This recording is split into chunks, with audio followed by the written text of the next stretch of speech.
virtual field trip to my bee apiary. You ever wonder where honey comes from? Today I'm going to show you.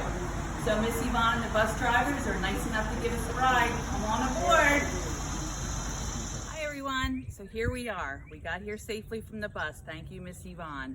We're at our farm. This is our farm. It's been in our family since 1970s, I think, or maybe even earlier. We keep our beehive here. That way the bees can go out and pollinate all of the farmers' plants. So let's take a look at our beehive over here. Okay, so this is our beehive. Today I'm going to show you how we harvest honey. Now I know a lot of us go to the supermarket and we buy our honey there. I always say buy local honey, and later on I'll explain why to you. But first let's take a look at our beehive. So you can see I'm standing here and they're not attacking me. Honeybees do not attack people. Honeybees are very sweet. It's the wasps and the yellow jackets that will attack you, chase you down and sting you. Honeybees won't unless they feel threatened. And when they feel threatened is when we try to take their honey. So before we even open up the hive, you'll see that my husband and I will get suited up just to protect ourselves. But this is our hive. You see down here we have two big boxes, and up here we have one larger, it's one smaller one. We don't call them boxes, we call them supers. I don't know why, but they're called supers. So the two bottom ones, this is where the bees are living.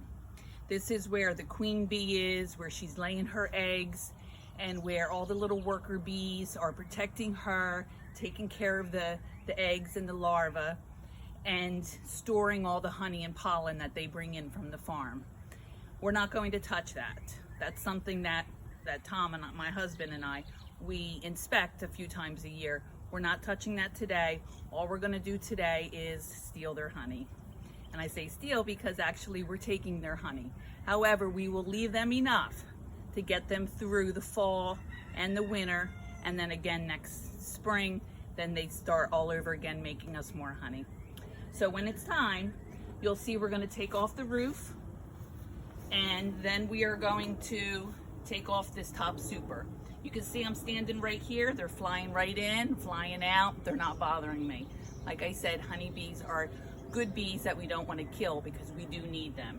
So give me a minute, and Tom and I are going to get suited up, because when we do take off that top super, they're not going to be happy with us. So I'll see you back in a minute. Okay, so here we are. We are ready to open it up and take a quick look at them.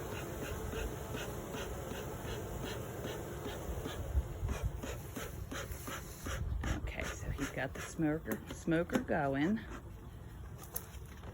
I'll give it a couple little puffs up top. And that, like I said, is going to make them fly in and start eating up their honey that they have in the bottom two supers.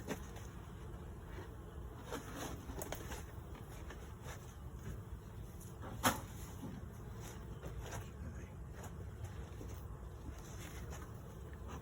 little more smoke to get them down. You hear them buzzing.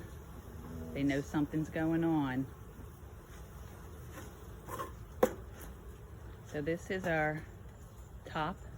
He's going to take that off.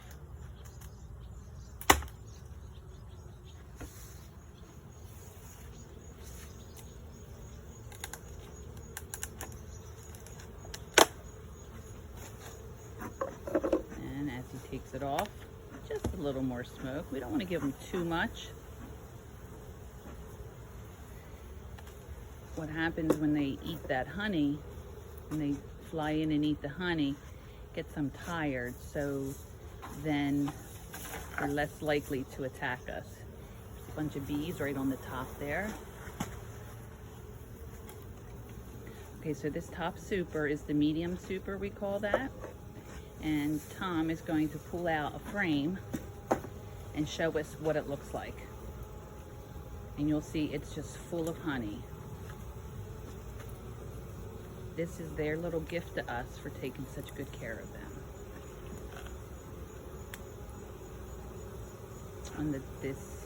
In the super, we have 10 frames.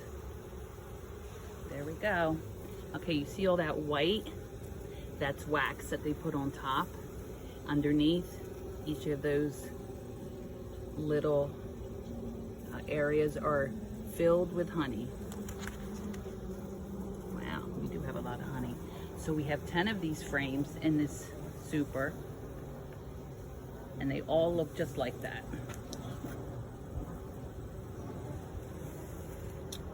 I'm going to put this other.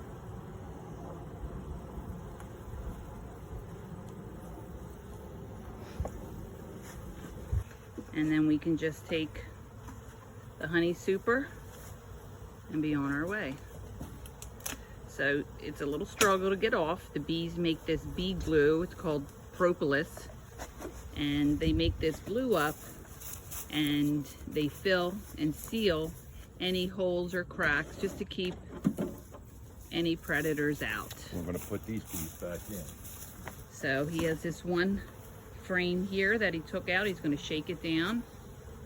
They're going to go right back into the hive, and that'll go home with us too. So I think we have about 30 pounds there. It's usually what a medium super will hold.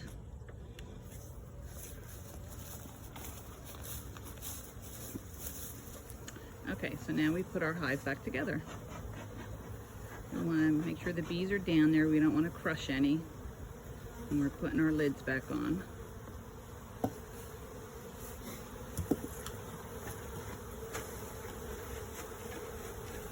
Shaking the bees back down. There we go. Come on. Now we just have our roof.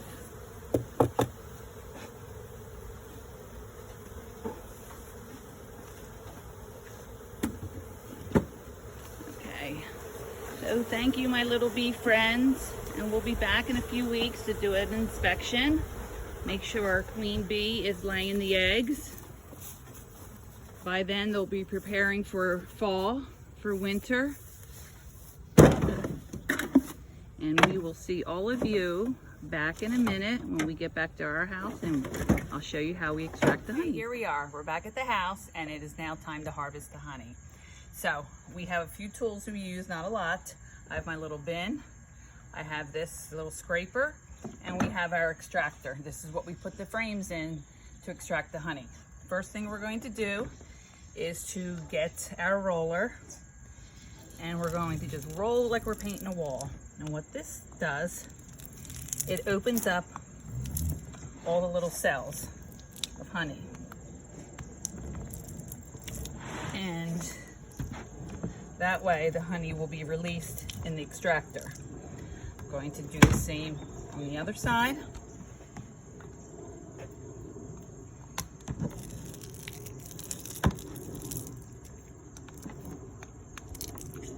Making sure I get all of them. We don't want to leave any behind. Our little bee friends worked really hard to collect all this honey. Collect the nectar and make the honey, and it's their life work. We don't want to waste it. Okay, so I have this one ready to go. I already have 2 in here. So I'm going to put this one in.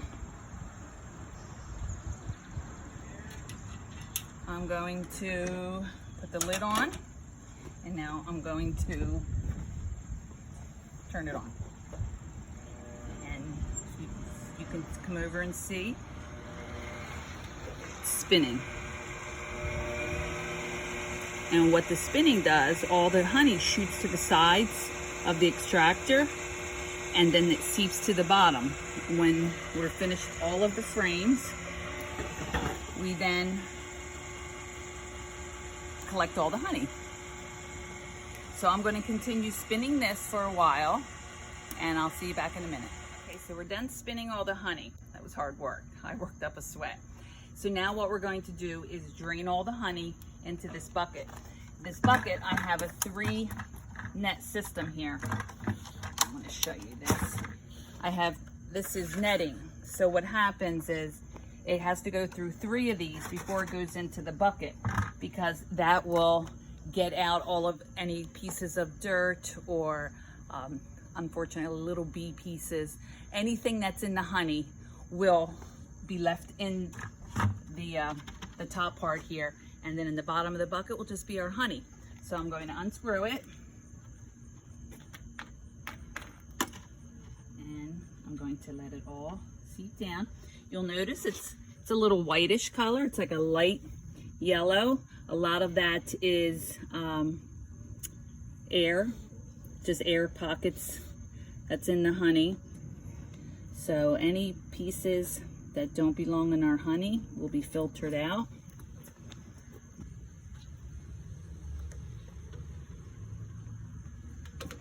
Okay, so I'm going to stop there and I'll finish straining this out, and then I'm going to let it sit overnight, maybe a couple of days, and then I will have you back when it's time to bottle it. Thanks for joining us today. Hi everyone, so we're ready to bottle our honey. Yesterday it took us about 4 hours to do that harvesting. It's a big job. It's usually a two-person job. So I want to shout out my husband for helping out, for not only starring in it, but helping me film it. Because one of us had to be on the camera, it took us a lot longer than it normally did. So shout out to Tom, and also a quick little shout out to Mr. Jose and the bus drivers for helping me in the first segment. Okay, so let's get started here. This is our honey. We had it sit overnight. We usually let it sit about a week. But I want to show you how we bottle it. So I'm going to do one bottle tonight for you. So let's get started. Here's our bottle. I'm going to loosen this up. Now yesterday when we poured it in, we could see that it was kind of whitish because it had a lot of air pockets in it. So why we let it sit is we want the air pockets to rise to the top and be released. So the honey might be a little light than we normally would see, and that's just air pockets, and the longer it sits, the more air that's released. Still tastes delicious. Okay, so I'm going to loosen this up a little bit. Gotta be tricky here. Here we go. Whoa. Getting a little bit off to the side. And it's all pouring in. It's still a little light, but like I said, that's just the air pockets in it. And the longer it sits, the darker it will become because all the air will be released. Okay, here's our honey. I'm gonna put a lid on it. Okay, here we go. So honey is really, really good for us. Here in my house, at least my son and I, almost every day, we take 2 teaspoons. It's really good. It has a lot of antioxidants in it, a lot of vitamins and minerals. It's really good for your immune system, helps with allergies, helps sore throat, cough. Put that in your hot tea, it's really good. It also helps, it's being tested now to prevent heart attacks and strokes and diabetes, high blood pressure, all that kind of stuff that we want not to have in our bodies. So honey is really, really good for us. I highly recommend it. And you want to try and buy local honey because then you know it's real honey.